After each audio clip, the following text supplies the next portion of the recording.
Assalamualaikum dan selamat sejahtera. Bertemu lagi kita di dalam kelas Reka Bentuk dan Teknologi. Hari ini kita akan belajar mengenai satu tajuk iaitu cara menyemai biji benih. Di dalam kelas ini, murid-murid akan ditunjukkan beberapa jenis biji benih dan bagaimana nak menyemai biji benih supaya menjadi anak pokok. Okay, kalau murid-murid dapat perhatikan, ini adalah tanaman cikgu di keliling rumah. Antaranya cikgu ada tanam pokok lengkuas, pokok limau, jagung. Kemudian cikgu ada pokok ulam raja, kucai, serai dan banyak lagi. Okey, kalau murid-murid nak belajar bagaimana cara nak menyemai biji benih, jom ikuti video ini. Murid-murid, antara objektif pembelajaran kita pada hari ini adalah murid-murid dapat mengenal pelbagai jenis biji benih. Dan yang kedua, murid-murid dapat mengetahui bagaimana caranya menyemai biji benih. Di dalam muka surat 47, murid-murid diperkenalkan dengan beberapa jenis biji benih.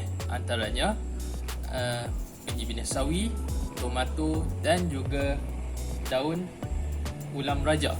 Okey, di tangan cikgu sekarang ada beberapa jenis biji benih yang cikgu semai di rumah. Antaranya, kalau murid-murid dapat perhatikan di sini di tangan cikgu ni, ini merupakan biji benih pokok ulam raja. Okey. Benihnya panjang seperti ini. Okey, panjang seperti ini, nampak? Okey. Kemudian cikgu juga ada daun sup,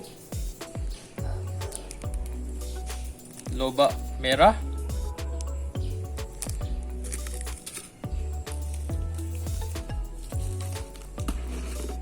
cili besar, kemudian cikgu ada kobis bulat dan juga sawi. Ini contoh biji benih sawi. Okey. Sekejap lagi cikgu akan tunjukkan bagaimana cara menyemai biji-biji benih ini bagi mendapatkan hasil tanaman yang baik. Ini adalah biji benih pokok ulam raja. Okey. Bagaimana kita nak dapatkan benih ini? Okay, kalau murid-murid dapat perhatikan pada pokok ulam raja ni, nampak ada bunga kan? Apabila pokok ulam raja ni dah mencapai tahap matang ataupun tua, kelopak bunga ni akan bertukar menjadi hitam dan akhirnya dia akan menghasilkan biji benih seperti ini yang cikgu pegang ni. Pokok ulam raja senang disemai sebenarnya murid-murid. Okey, daripada biji benih yang cikgu tunjuk tadi, bila kita semai, kita cucuk di dalam tanah dan dalam tempoh sebulan pokok akan membesar seperti ini. Okey, bila pokok dah cukup besar, lebih kurang besar ni, okey, kita akan ubah pokok tersebut dan tanam dalam tempat yang sesuai lah. Macam contoh ni, cikgu tanam dalam tayar dan cikgu jarak-jarakkan pokok-pokok ni supaya kita nak mengelakkan pokok itu daripada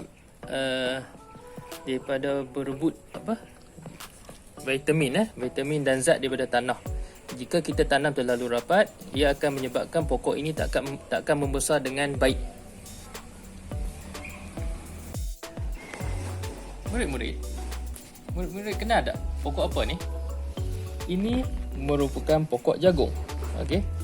Pokok jagung mengambil masa lebih kurang 60 hari, 2 bulan untuk menghasilkan jagung yang boleh kita makan.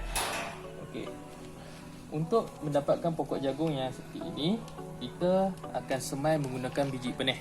Okey, di tangan cikgu ni ada contoh biji benih yang telah cikgu beli.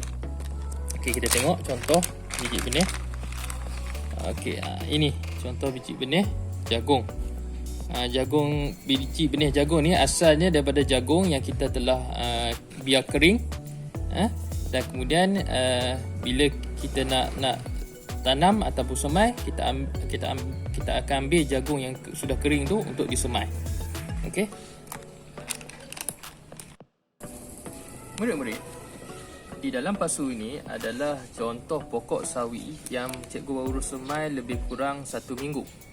Okey, apabila pokok ini dah mencapai tahap umur lebih kurang 3 minggu, bila pokok sawi ini dah makin membesar, kita akan cabut dengan berhati-hati dan kita akan susun dengan jarak yang sesuai bagi mengelakkan persaingan.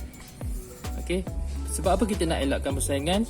Sebab dalam tanah ni pokok yang kita tanam memerlukan vitamin dan zat. Okay, di dalam tanah ni kita dah ada letak baja dan sebagainya.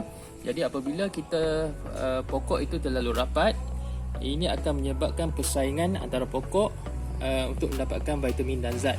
Bila pokok yang kita tanam tu tak dapat vitamin dan zat yang cukup, ia akan menyebabkan pokok itu tidak membesar dengan baik. Kita jumpa lagi kelas yang akan datang. Terima kasih.